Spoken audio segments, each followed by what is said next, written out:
Dzień dobry Państwu, nazywam się... Good afternoon, ladies and gentlemen. I'm Karol Tokarczyk. I'm a digital analyst, digital policy analyst. Sorry for the delay, but we do hope to compensate for it with the content of this panel. Let me switch to English. I'd like to welcome you on the debate, the future of hybrid work. Hello, those who are here and our audience online. Just I said, my name is Karol Tokarczyk. I'm digital economy analyst at Politica Insight. And we will talk about hybrid work because, you know, work, remote or hybrid, is something that employers, employees, experts, scientists talking about for nearly 2 years. That's why we will talk about this topic with our interesting guests. Agnieszka Chłoń-Domińczak, SGH, Warsaw School of Economics. Dzień dobry, good morning. Dobry. Dominik Batorski, sociologist and data scientist, University of Warsaw and Sotrenda Company. Dzień dobry. Zbigniew Gajewski, political scientist, partner at THINKTANK Center for Dialogue and Analysis. Dzień dobry. Dzień dobry Państwu, dzień dobry. And last but not least, Rintel, sociologist of communication technology, Microsoft. Hello. Hi, everybody. It's important because, you know, the Microsoft is the partner in our debate, and Microsoft research ran a study to capture the sudden change to all remote meetings during COVID-19. Our guest, Sean, can tell us more about this. So please tell us about your research, the main conclusions for employers, employees. The floor is yours. Thank you very much. I'm just sharing my screen. I hope everybody can see it. Can you see it? Yes. Excellent. Thank you very much. Well, I'm very pleased to be here. I think this is a really important event, and I'm very honored to be presenting about the future of hybrid work, and especially about communication and productivity.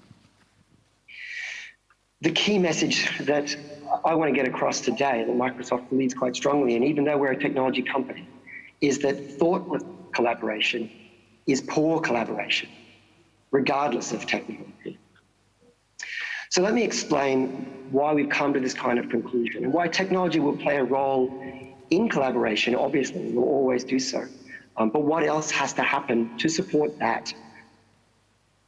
So first of all, I want to talk just a little bit about the research that we did last year, what we're calling the Diary of a Meeting Pandemic. This research is about what happened when all Microsoft employees were required to have all remote meetings during COVID-19, like everybody else.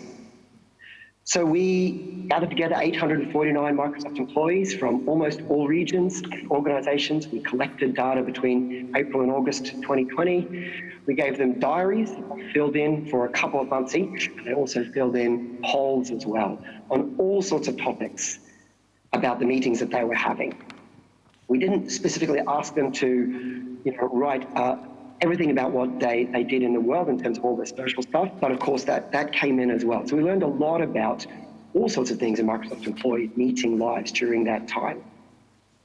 And the key thing that we found, which is quite interesting, and I think also not sort of surprising for most of you here, is that basically we had meetings for everything. We took all of our existing meetings, put them online, and then we added a whole lot of extra meetings to make up for what we thought had gone missing from leaving the office.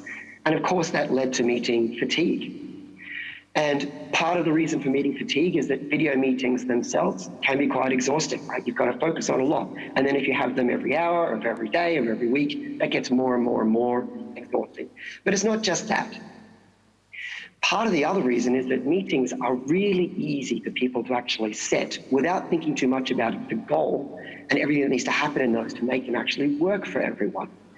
And therein lies the rub. Meetings aren't necessarily great for every kind of collaboration. We really found that out last year. And the interesting thing is that if people challenge one another, that is, say, do we really need a meeting for this? Sometimes people get upset because we're really used to setting meetings for things without necessarily being clear about why a meeting might or might not be the best thing for this bit of collaboration.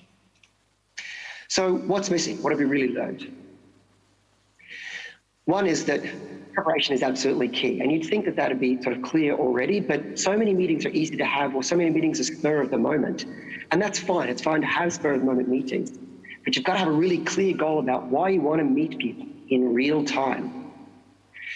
The other thing is that there's a whole lot of things you can do in meetings that aren't specifically about just, talking and seeing one another. Things like a parallel chat on the side of the meeting can actually add a lot to what's going on in the meeting itself. But you've got to think carefully about how you use that without actually distracting people. Similarly, maybe you don't need meetings at all. Maybe you can replace meetings with different sorts of things like channels where people can have more time to think and respond and find new resources and bring them to the team. Not everything happens best live. So what does this mean? If we were to design a language for collaboration, if we could make products and technologies and help people themselves explain their reasoning of meetings to one another, what would that be like? Well, the key thing is that, as I said, collaboration doesn't mean doing everything together synchronously. As this person said, I think it's really clever. When people invite you to a meeting, what they really want is your attention. What they're taking is your time, and time is precious. If we learn nothing else from last year, we definitely learned that. So here's 3 things we think are really important. The first is intentionality. Future technology and practice should empower people's explanations of their goals. And that's personal goals, that's team goals, that's project goals, and organizational goals. So not just we need to do X, but why are we doing it? And it's not just what I do, it's what we do together. Especially if we're talking about collaboration, that is an intensely, obviously must be social thing. You can't just do it yourself. And you shouldn't just be taking action, but be making balanced choices about why we're doing this way. Secondly, is this idea of elasticity. We shouldn't just be trying to use one-size-fits-all tools or assuming that one tool will work for everything. We change context. Every meeting is different throughout a whole day. And all the goals we have are vastly different across the different kinds of verticals that we're in, be it healthcare, education, or manufacturing, or retail, whatever it might be. We definitely want to build technology that can seamlessly connect things. But we also, when we're connecting technology, need to think about how we can make those seams intelligible, so that if I need to make a different kind of connection at some point during a meeting, then I can do that. But perhaps even more importantly, we need to be able to make the best use of the set of tools that we already have to hand and already know how to use. In fact, we've got lots of tools around us that we could use better now, but we have tended to use them in ways that we're just used to doing. We made assumptions about how they work, didn't really test them. But we have this opportunity now to test things, and we should take it. And that really brings me to this final critical point about experimentation. Future technology and the practices of our organizations should be about empowering teams to make their own decisions based on their own data. Once again, we shouldn't be assuming that one size fits all. We should be assuming an ecosystem of technologies. And if you're building technology, as we do, just providing a whole lot of features doesn't necessarily always enable choice. In fact, of course, you can be paralyzed by too much choice, or as a common problem, 90% of people use 10% of the features of any given technology. So we need to stop that kind of thing, right? We need to stop it as users of technologies and as developers of technologies. But the only way we're going to do that, this is the real key, is if we encourage people to experiment, and if we encourage teams to experiment and organizations to experiment with different ways of doing the things they've always done. These should be low stakes kind of experiments. A manager should be able to say to their team, hey, I want to try a different way of having meetings. For these 2 weeks, I want to try it this way. And for the following 2 weeks, I want to try it that way. And at the end of a month, We're going to discuss what this might be like together and figure out which served our goals. They could be productivity goals. They could be well-being goals. They could be social goals. Or it could be a blend. We don't have to assume that as technology developers or as technology users, that either developers we know best or that as users there's only one way and that we're stuck in one way. We should try new things. And that is really, if there's a message of hope coming out of hybrid and coming out of COVID and moving into hybrid, that hope should be the key. That we've got the choice now to reconfigure what we think about work, where we work, when we work, how we work together. Why not try some low-stakes experiments so that we can all try and figure these things out together, but things that are fitted to our team and our culture. So returning to the key point I want to say, thoughtless collaboration is poor collaboration, regardless of technology. So it's on everybody now to make the future a deliberate choice, not a chance. Thank you very much. Thank you, Sean, for this introduction to our debate. And then, our time is quite short, so I move on with our agenda. Maybe we can return to some questions at the end of our discussion. But I would like to ask Mr. Zbigniew Gajewski, how the Polish companies and employees muddle through or cope with the implementation of remote or hybrid work. Krótko mówiąc po polsku, jak myśmy sobie poradzili z tą pracą zdalną? So how did we manage with the remote work, whether we were successful when we look at the economy? We don't have much time. I have a compilation of different data. I'm going to use the key data to answer your question and to, I hope it will be interesting. The hybrid work or the remote work was not a common experience during the pandemic in Poland. I don't know if you are aware, probably most of you work in the environments and we contact the people who were working remotely, so maybe you can be under the impression that most of Poles worked remotely. Only 10% of Poles worked remotely during the peak of the pandemic, and the hybrid work was done by 1/4 of the Poles.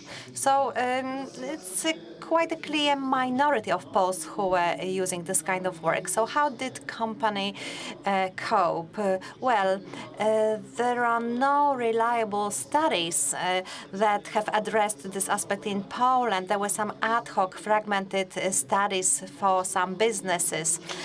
So the situations were very different, but the conclusion is that yes, some of the Polish companies started the hybrid work where it was possible. However, we don't have the culture of the hybrid work, and we cannot manage this kind of work. I mean, the entrepreneurs.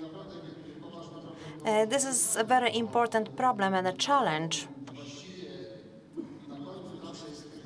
There is always a question asked by entrepreneurs. They say, okay, my employees could work from home or from any other space, but will it be efficient? And then there is a problem of efficiency, how to measure efficiency. We do not have specific methods to do this. But when I compared different available studies, I drew the conclusion that the Polish employers do not believe in the efficiency of the hybrid work. And I think they will be avoiding this form of working. It is demonstrated in various studies. Nowadays, when we are looking at the data available in Poland, we cannot confirm that this work is really inefficient, but we can base, we can refer to some studies cited in The Economist. It was the study made in a technological company, and the study indicated that employees who worked from home work 30% more. However, their efficiency, if we compare it to the typical office work, was much lower. So it was a UK study, and I think the results match the results in Poland, potentially. So there is quite a major challenge to learn the culture of hybrid work and also to learn how to manage hybrid work to make sure that it's beneficial for both parties, both employees and employers. It's very interesting. Still learn the hybrid work or remote work, and during the pandemic COVID-19, nearly 25% of Polish companies worked, or Polish employees worked or remote or hybrid. You said about efficiency, productivity. It's interesting question to you, Sean, because I would like to talk about the differences between efficiency and productivity. Sometimes these concepts are often treated in the same way. Could you tell us how do you see the differences between efficiency and productivity, well-being too, and what's your research says about it?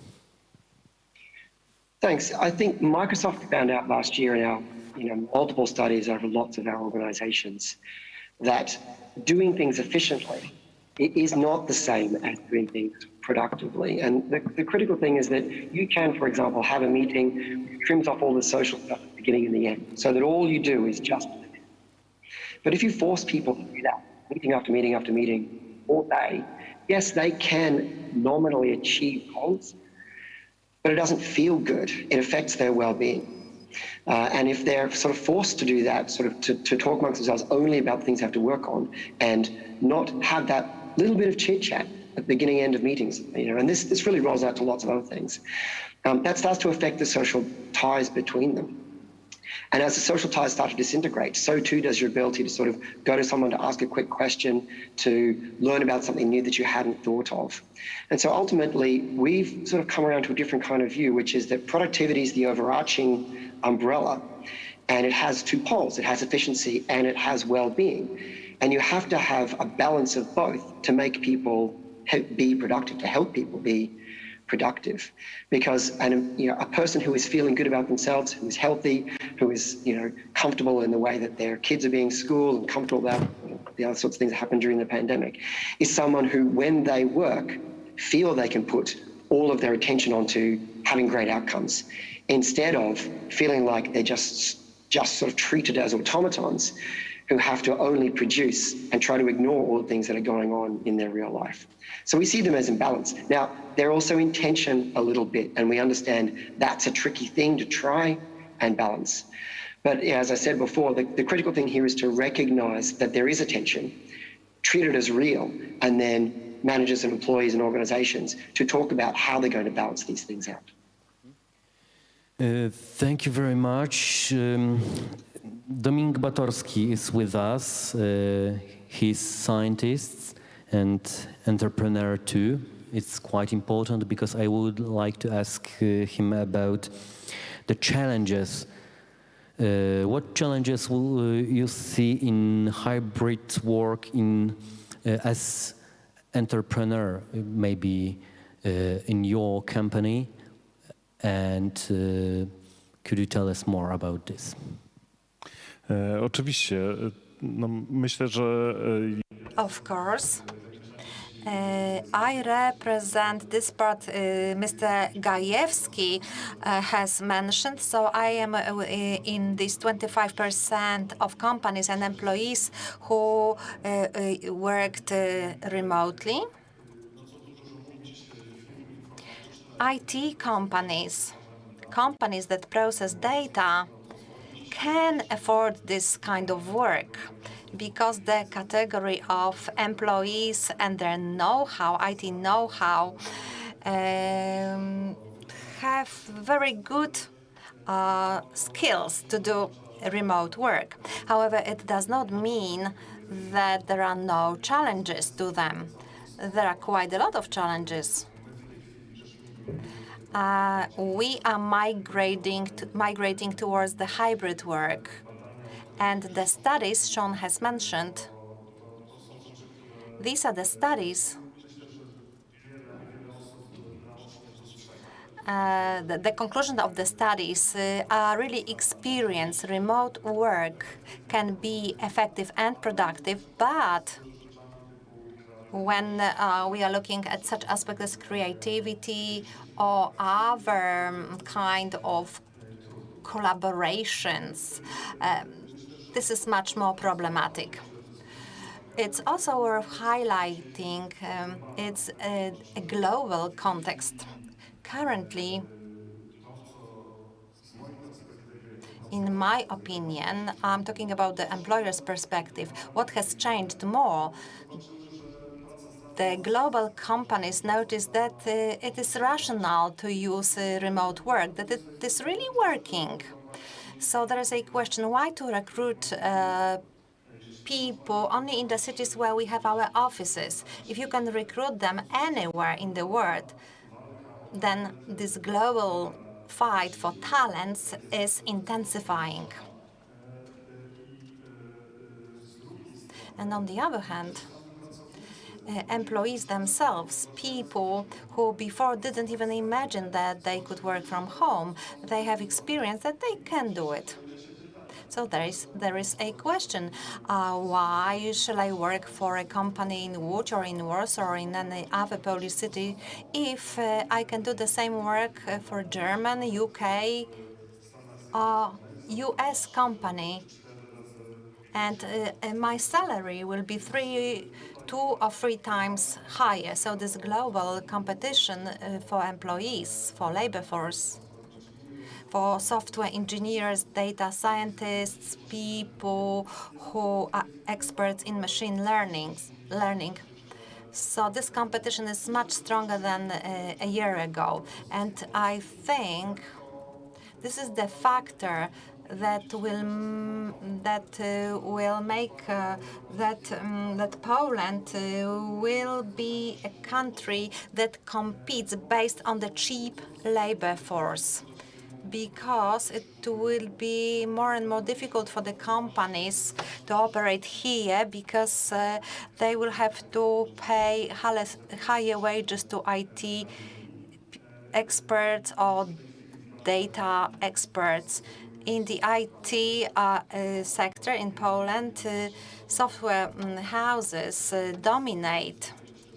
So I think we will soon witness some economic consequences that will be adverse.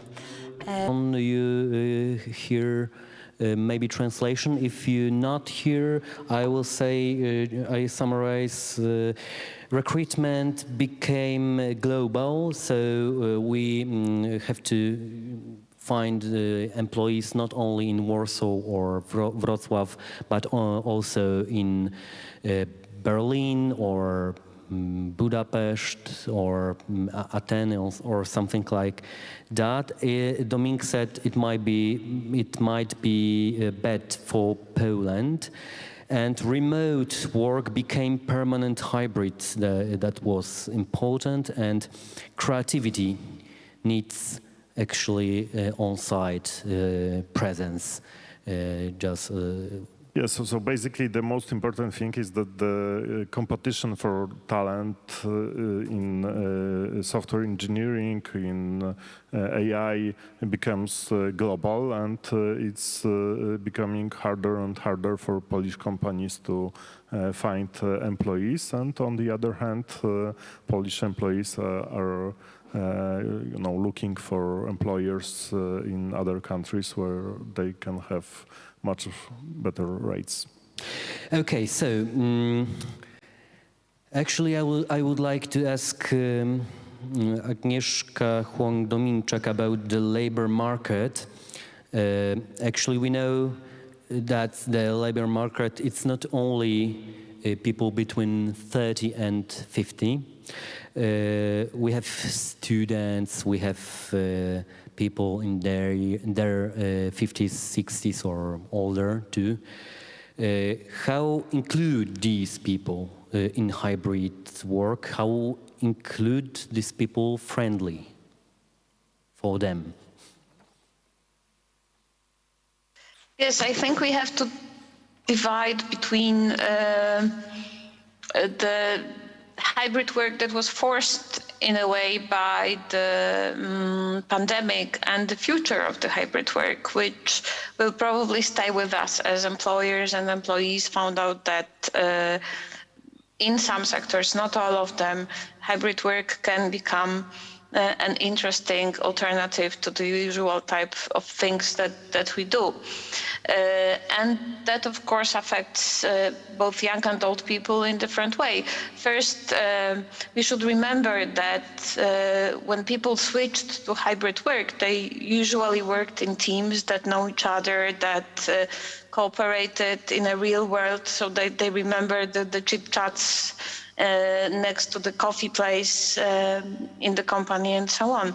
Young people, when they enter the company, they have to build this kind of team work spirit. They have to know their peers, and that will be very difficult in a hybrid work, because getting to know your team from the computer screen is a completely different experience than getting to know your team from the typical integration people have.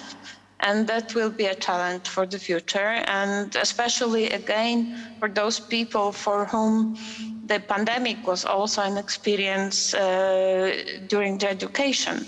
We have students at our university who haven't seen the building, who haven't been to all the sort of meetings, student exchanges take place. And for them, building this kind of feeling that we are a part of a community is not very easy.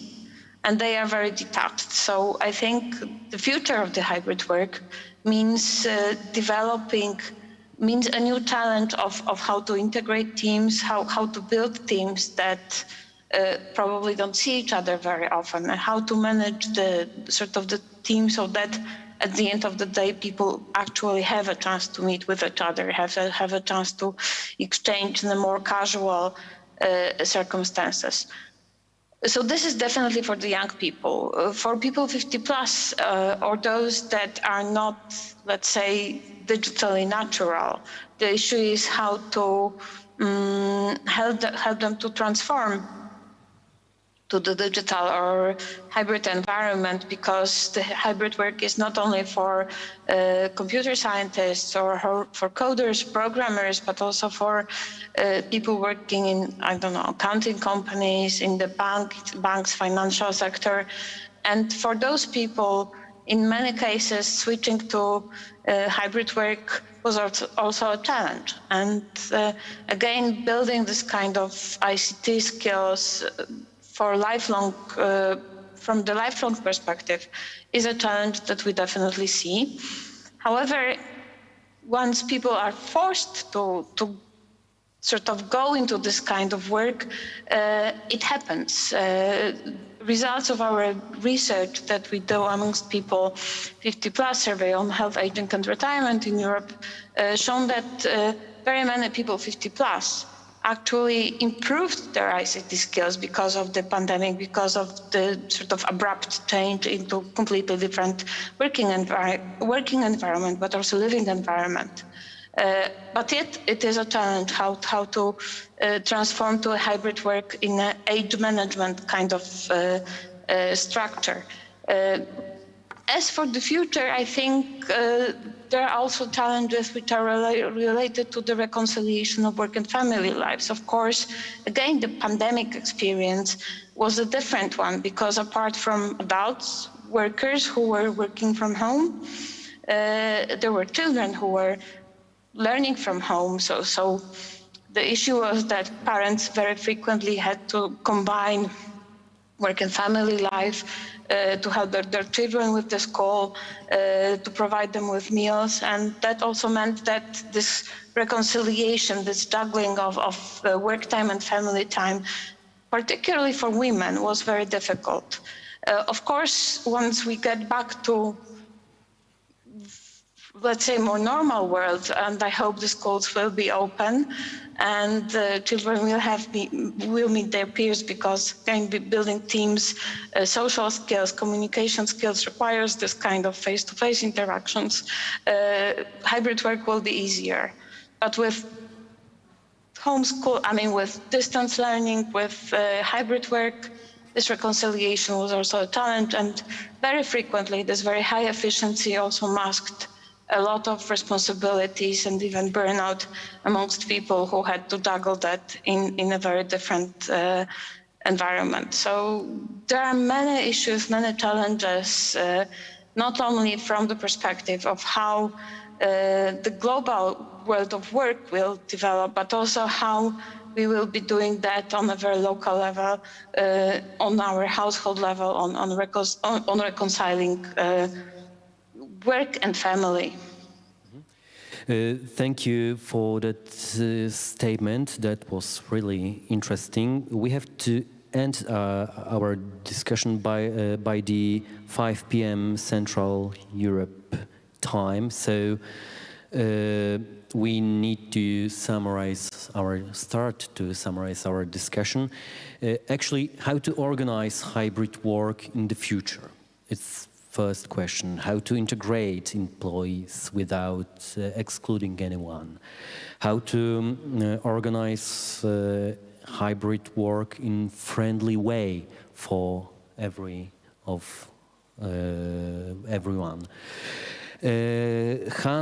How we can help to avoid actually work burnout? It's especially interesting question for me. So maybe perhaps I will ask Sean for an answer first, and then our other participants. Sean, can you? Yeah, taking that last one first, how to prevent burnout. I think this is actually really crucial. I think, as one of the other panelists said earlier, actually there aren't enough really good measures of outcomes and impact and these sorts of things. So I think before we can sort of just know how to do it, actually we need some pretty fundamental research, which is going to be quite different across lots of different cultures, on organizational outcomes and personal outcomes and these sorts of things, and figure out especially how do we measure outcomes that are personal, but also how do we measure outcomes that are part of what a team does. So helping one another and building on the work of others and helping others achieve their work. If we could find really good measures of not just personal impact, but collaborative impact, I think we could actually probably change a lot of people's sort of workers' own perceptions of worrying about, are they doing enough?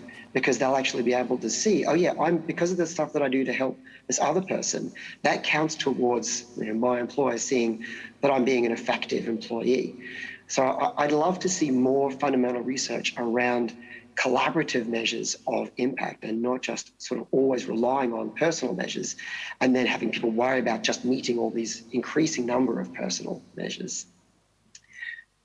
The only other thing I'd say is that helping people be more friendly, getting more spontaneous and serendipitous interaction and team bonding in hybrid is going to be very difficult, because a lot of things, again, we took for granted, not just sort of water cooler conversations, but also perhaps going for a drink after work.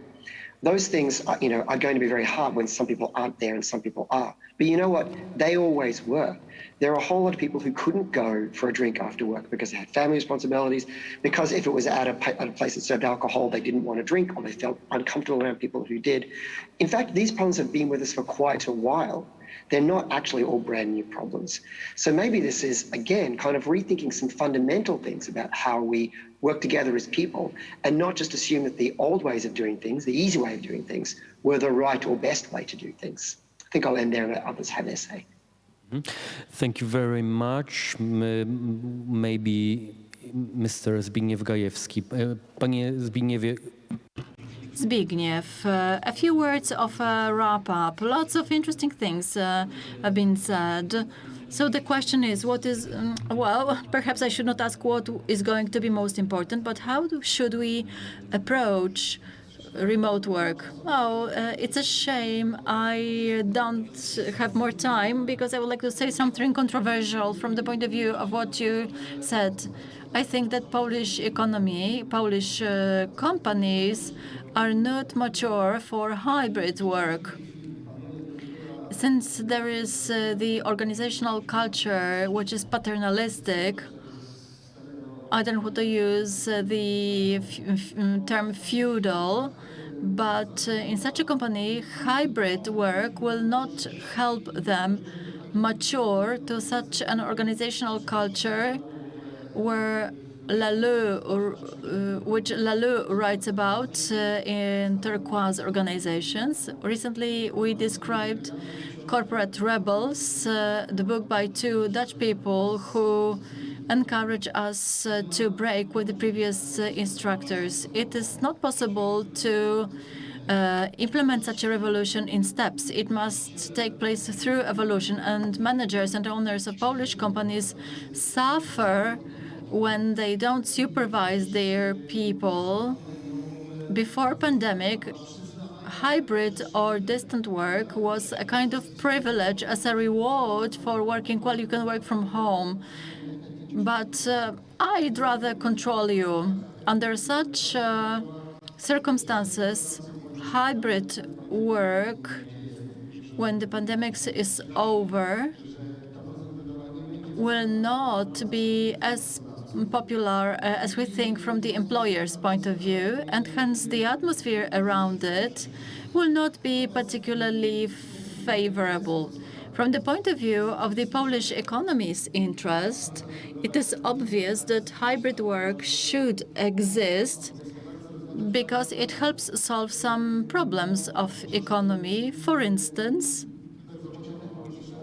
technological unemployment that's going to happen soon, and the possibility of sharing the employees' work with many employers. This is the moment which we should expect. So remote or hybrid work should be the right model. I'm afraid for Polish employers it will be problematic. So it will not become as common as we think. It will be a privilege of companies where the organizational culture is empathetic, cooperative, and where employers trust their employees. Improve remote or hybrid skills, CEOs or employers have to change their point of view on hybrid work, and hybrid work, it will be quite of, it will be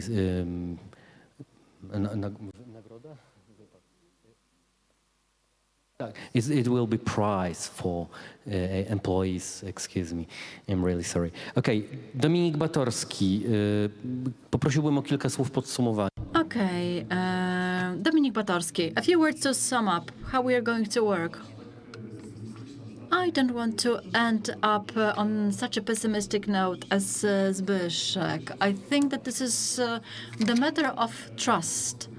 Polish employers didn't trust that their employees were able to work efficiently and effectively from home. However, the pandemic changed their opinion. It showed that such a situation is possible and can be successful. Secondly, the employees don't feel like coming back to the offices. This is the problem that an increasing number of companies is facing. Companies started to return to offices, to stationary work 2 or 3 days a week, and all of a sudden it turned out there were many employees who don't feel like working this way. Once forced, they will find a lot of childish excuses why they can't come to the office. I come across such situations, and I can enumerate a myriad of such examples. So I think it's going to be a tremendous challenge for employers how to organize work in a situation where we have people who don't feel like coming back to the office or are ready to go there once a month. But on the other hand, we have people who want to work in the office every day because they don't have adequate conditions at home to work. So I think there are going to be more challenges like that, but hybrid work will stay with us, and at least some works, some meetings, integrations will be organized during face-to-face meetings. To trust employees, and the most tech employees, or a lot of tech employees, once still working on the online. Yes. Okay. Agnieszka Chłoń-Domińczak, poproszę o krótkie. Agnieszka Chłoń-Domińczak, could you wrap up, and the floor is yours. Please summarize. Thank you very much. I'd rather agree with Dominik that hybrid work is going to stay with us for some time, and that the benefits which were revealed during the pandemics will definitely encourage employers to organize work this way, because these means savings on office spaces and the number of items that were observed during the pandemic. Certainly the problem is how to find the golden means. There are employees who are not so happy about working from office because they are afraid of social contacts, or they perceive such work as more reasonable and sensible due to different reasons. So the problem is to find the equilibrium between what can be done in the hybrid way when it's reasonable, or where to find the opportunity to organize face-to-face meetings, which are also extremely necessary for different kinds of creative discussions or exchanges. So it's going to be interesting, and the world of work we have known so far will definitely change. I think that's the only thing we can expect. But it's important to take advantage of the opportunities that hybrid work offers, simultaneously creating conditions to build the atmosphere that allows for effective exchange, effective work, and to build social relations which are indispensable for us. Work is not only work for work's sake, but the social comfort that we should appreciate and look after it. Thank you. Thank you. Pleasure. Thank you for extremely interesting conversation. We could talk about it maybe rest of the day, but we have to. But our time is running out. I will introduce our guest once again, Agnieszka Chłoń-Domińczak, economist, SGH, Warsaw School of Economics. Thank you very much. Dominik Batorski, sociologist and data scientist, University of Warsaw and Sotrender Company. Thank you. Zbigniew Gajewski, political scientist, partner at THINKTANK Center for Dialogue and Analysis. Thank you very much. And Sean Rintel, sociologist and communication technology, Microsoft. Thank you very much. Bardzo Państwu dziękuję. Thank you very much for the debate, for the conversation. And just to finish, I would like to keep you here because in 15 minutes we are going to have another debate. And I'm going to talk to very interesting guests. We are going to talk about economic restoration, reconstruction, and if digital solutions are the opportunity for Poland. See you soon.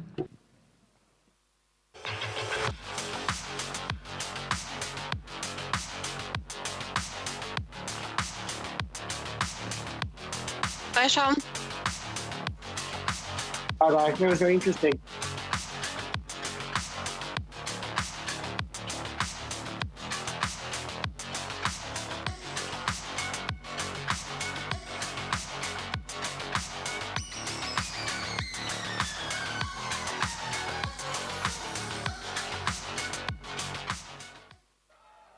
It's not always easy to recognize.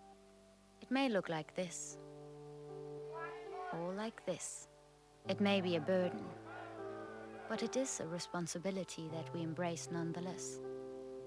But if it means this for one person and this for someone else, maybe it ultimately means being there for one another.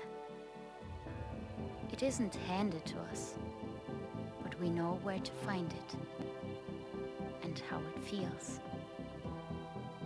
how it tastes, and what it sounds like when we finally have it. It means different things to different people, but for many, it means everything. And if we all fight for it, it will eventually bring us together.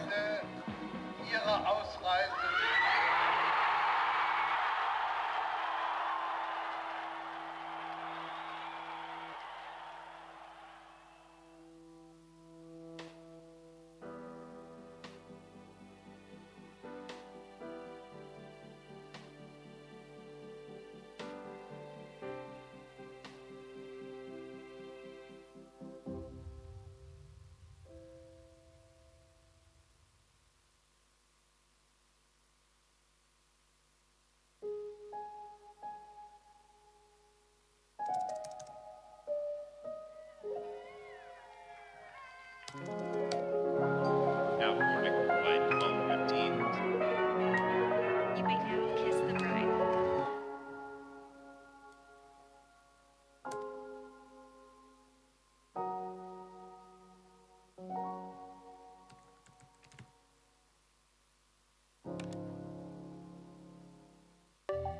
Work is different now.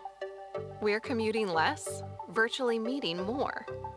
Separating work life and life can feel challenging. It's easy to forget that to thrive at work, we need to take care of ourselves. Microsoft Viva Insights offers new experiences to balance productivity and well-being. Personal insights help you stay at your best and most productive.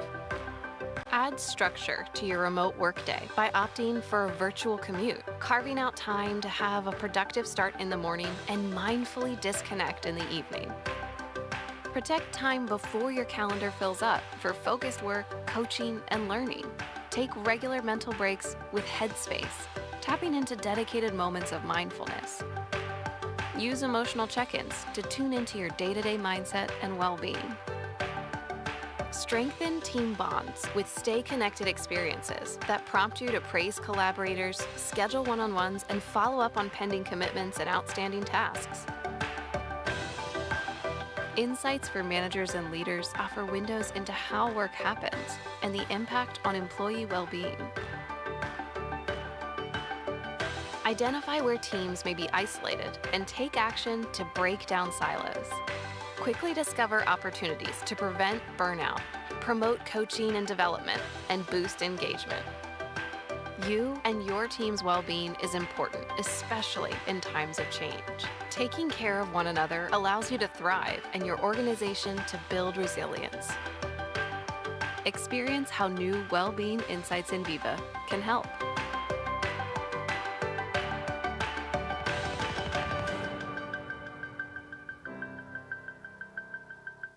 Liberté Talks. To, co ważne. Partnerem podcastu Sztuczna Inteligencja jest Microsoft. Seria Liberté Talks realizowana jest dzięki wsparciu Google oraz Państwa darowizną. Na podcast Sztuczna Inteligencja zaprasza Paweł Luty.